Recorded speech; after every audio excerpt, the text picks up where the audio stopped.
আসসালামু আলাইকুম viewers, welcome to another new video. আমি জিন্নাত ফয়েজ নিবিড় আছি আপনাদের সাথে এবং আপনাদের সকলকে আমার চ্যানেলে স্বাগত। তো আজকে আমার ভিডিওতে আমি আপনাদের দেখাবো বাংলাদেশের সর্বোত্তরের রেলওয়ে স্টেশন বীর মুক্তিযোদ্ধা সিরাজুল হক স্টেশন, যেটা অন্য নামে পঞ্চগড় রেলওয়ে স্টেশন নামেও পরিচিত। তো এই রেল স্টেশন থেকে ঢাকাগামী 3টা আন্তনগর ট্রেন রয়েছে, দ্রুতযান এক্সপ্রেস, একতা এক্সপ্রেস এবং পঞ্চগড় এক্সপ্রেস। আর রাজশাহীগামী একটি আন্তনগর রয়েছে, সেটা হচ্ছে বাংলাবন্ধ এক্সপ্রেস। তো আজকে এই রেলের শেষ দেখবো আমরা, বাংলাদেশের রেলের শেষ যেখানে। তো চলুন ভিডিওটি এনজয় করা।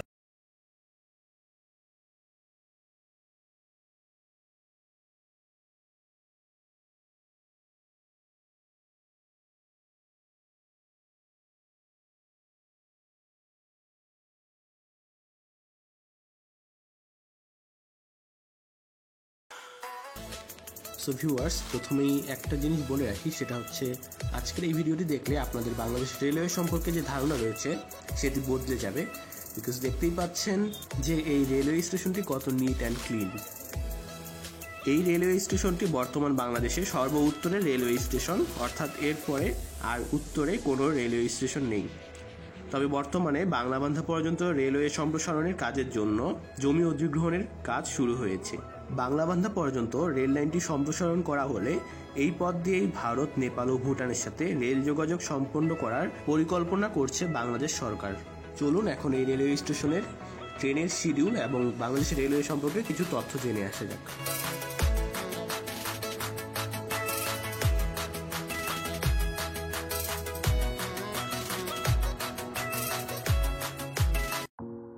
এটি হচ্ছে একটি সাধারণ মেইল ট্রেন, যেটি কিছুক্ষণের মধ্যেই ছেড়ে যাবে। তো চলুন এখন আপনাদের এই সাধারণ মেইল ট্রেনটি দেখিয়ে আসি। এটি সাধারণত দিনাজপুর বা সান্তাহার পর্যন্ত যায়, এটি ঢাকাগামী কোনো ট্রেন নয়।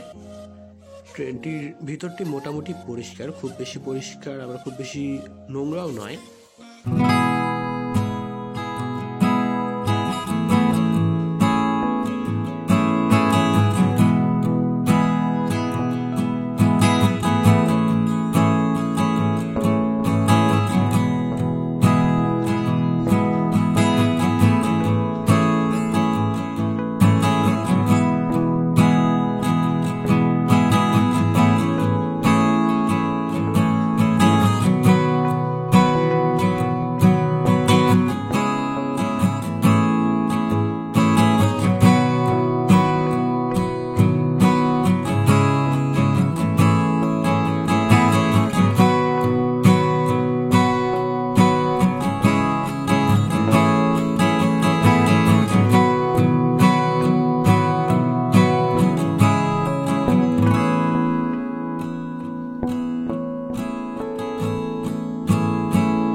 বাইরের মানুষ সেভাবে উঠতে পারে না।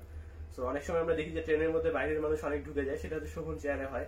বিশেষ করে ঈদের সময়টাতে অনেক বেশি ট্রেনের মধ্যে চাপ থাকে। তো এইখানে ভ্রমণ করলে আপনাদের সেই বাইরের মানুষের চাপটা পাবেন না। তো এখানে এখানে 90টা চেয়ার রয়েছে, আপনারা যেই 90 জন টিকিট করবে শুধু তারাই এখানে প্রবেশ করতে পারবে। তো এখন আপনাদের পঞ্চগড় স্টেশন থেকে ট্রেনের বিস্তারিত একটু জানতে চাচ্ছি।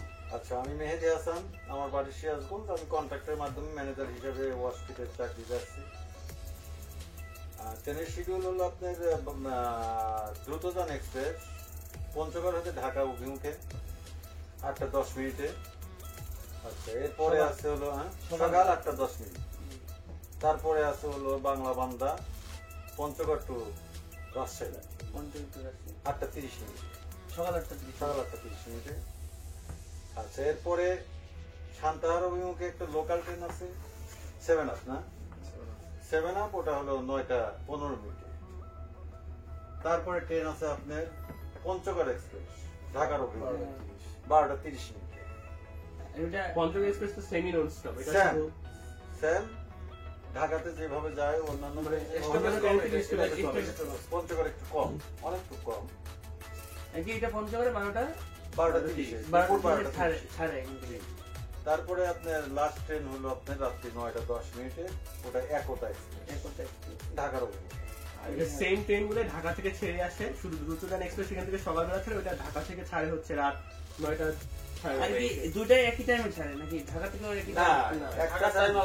আপনার দ্রুতযান ঢাকা থেকে ছাড়বে রাত্রি 8টায়, আর পঞ্চগড় ছাড়বে হলো রাত্রি 11:15 কমলাপুর। আর হলো আপনার একতা ছাড়বে হলো কমলাপুর থেকে মেবি আপনার সকাল 8টা বা 9টার সকাল 8টা। এটা এসে পৌঁছাবে হলো রাত্রি 9:30 10টার দিকে। এই সব ট্রেন গুলো পঞ্চগড়ে আসার পরে ওয়াশ করা হয় এখান থেকে। জি, এটা প্রতিদিন আমাদের যে শিডিউলের যে ক্যাটালগ আছে বা ম্যানুয়াল আছে সেই অনুযায়ী আমাদের কাজ করতে হয়। এবং আমরা আসে দেখছি যে এনারা অনেক পরিষ্কার পরিচ্ছন্ন এবং বগিগুলো অনেক পরিষ্কার পরিচ্ছন্ন ভাবে রাখছে এবং বাইরে ওয়াশ চলছে, কিন্তু এই বগি ওয়াশ হয়ে গেছে এবং এখনো ওয়াশ হয় নাই, এটা হয়নি, কিন্তু এটা দেখে তো মনে হচ্ছে পুরো ওয়াশ এখনো ওয়াশ হয়নি, কিন্তু বিটগুলো আছে না, এগুলো সহ আমরা হ্যামার শীট মেরে দেবো। এইগুলা মারবে, সমস্ত কিছু আবার নতুন করে যখন ওয়াশ শেষ হবে মনে হবে যে নিউ গাড়ি। বাইরে ধোলাই করতেছে,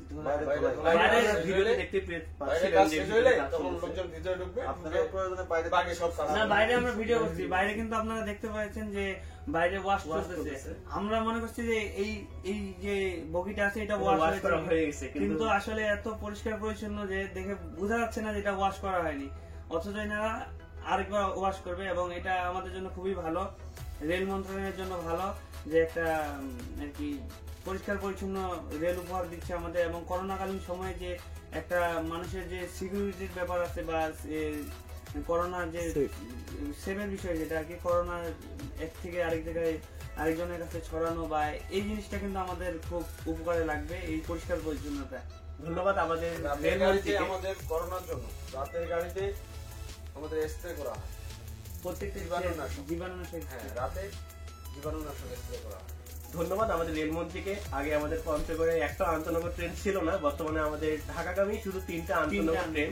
এটা আমাদের পঞ্চগড়বাসীর জন্য অনেক বড় একটা পাওনা। ধন্যবাদ জানাতে চাই আমাদের রেল মন্ত্রণালয়কে, রেলমন্ত্রীকে। তিনি আমাদের এলাকারই মানুষ। আপনারা জনগণকে একটু বলে দিবেন তারা যেন সচেতন থাকবে। আমরা রেলওয়ে চাকরি করি, সার্ভিস দেই, আমরা যতটুকু পাই আমরা এই পঞ্চগড় রেল স্টেশন আমরা পরিষ্কার পরিচ্ছন্ন আপনারা সকলে সচেতন হবে। রেল স্টেশনে যেখানে সেখানে ময়লা আবর্জনা ফেলবেন না, বিশেষ করে বগিতে ফেলবেন না বা রাস্তাঘাটে ফেলবেন না। ওয়াশরুম যারা ইউজ করেন অবশ্যই ওয়াশরুম ভালোভাবে পরিষ্কার পরিচ্ছন্ন রেখে ইউজ করবেন। ধন্যবাদ আমাদের ধন্যবাদ। ইনশাল্লাহ ভালো থাকবেন সবাই, আমরা আপনাদের জন্য দোয়া করবো ইনশাল্লাহ। আলহামদুলিল্লাহ।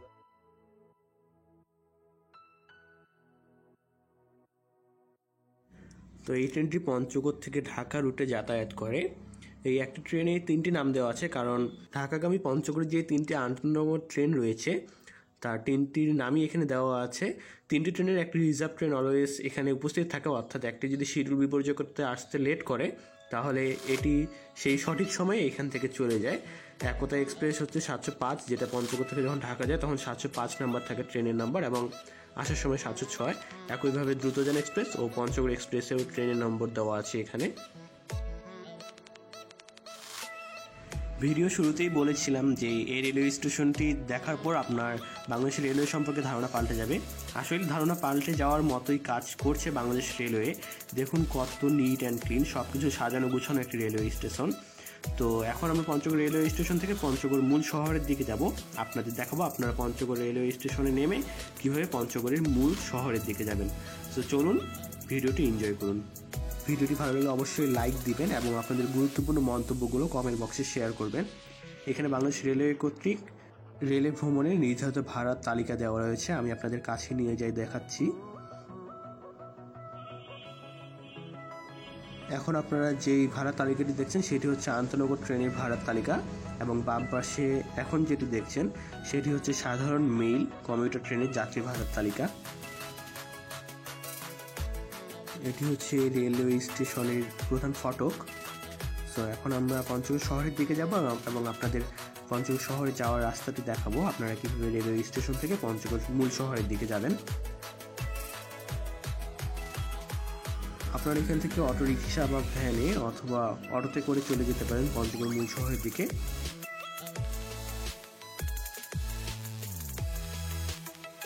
রেলওয়ে স্টেশন থেকে কিছু দূর সামনে এসে আপনারা হাতের ডান পাশে যাবেন এবং বাম পাশে গেলে আপনারা মির্জাপুর শাহী মসজিদ, তারপরে এই পাশে, এবং ডান পাশে হচ্ছে পঞ্চগড় মেইন শহর।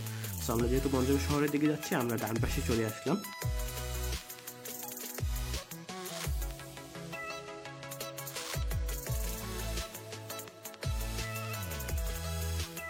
এরপর কিছু দূর এগিয়ে আপনারা আবারও হাতের ডান পাশে চলে যাবেন, আর বাম পাশে গেলে আপনারা মিরগড়ের কাঠের ব্রিজ দেখতে পারবেন, এবং মিরগড়ের বিখ্যাত টোপা মিষ্টি খাওয়ার জন্য আপনারা বাম পাশে যেতে পারেন যদি একেবারে এই পাশটা ঘুরে যেতে। কাঠের ব্রিজ এবং টোপা মিষ্টি নিয়ে আমার আগে একটি ব্লগ রয়েছে, যেটি লিঙ্ক আমি ডেসক্রিপশন বক্স এবং উপরে আই বাটনে দিয়ে রাখবো, আপনারা চাইলে দেখে আসতে পারেন।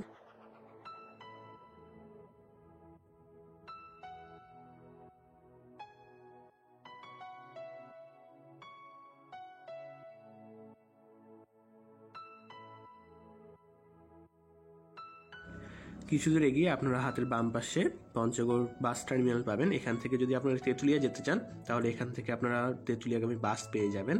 তো আপনারা যদি তেঁতুলিয়া যেতে চান তাহলে এখান থেকে বাসে উঠবেন।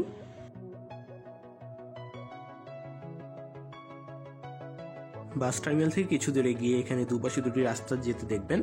এর বাম পাশে যাব আমরা, যেহেতু পঞ্চগড় শহরের দিকে যাচ্ছি।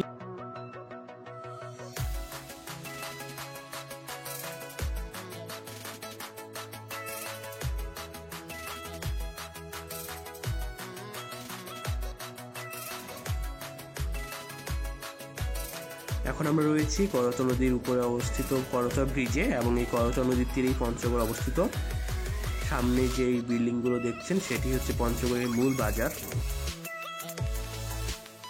তো আমরা পঞ্চগড় মূল শহরে চলে এসেছি। আপনারা যারা ভিডিওটি সম্পূর্ণ দেখেছেন তাদের সকলকে ধন্যবাদ। আর যারা নতুন রয়েছেন আমার চ্যানেলে তারা অবশ্যই সাবস্ক্রাইব করবেন চ্যানেলটি এবং পাশে থাকা বেল আইকনে ক্লিক করবেন। যদি আমার ভিডিওগুলো ভালো লাগে তাহলে পরবর্তী ভিডিওগুলো আপনারা সহজে পেয়ে যাবেন, এবং ভিডিওটিতে অবশ্যই একটা লাইক দিয়ে দিবেন। সকলকে ধন্যবাদ আমার সাথে থাকার জন্য। দেখা হবে পরবর্তী কোনো একটি ভিডিওতে। ততক্ষণ পর্যন্ত সবাই ভালো থাকবেন, সুস্থ থাকবেন। আল্লাহ হাফিজ।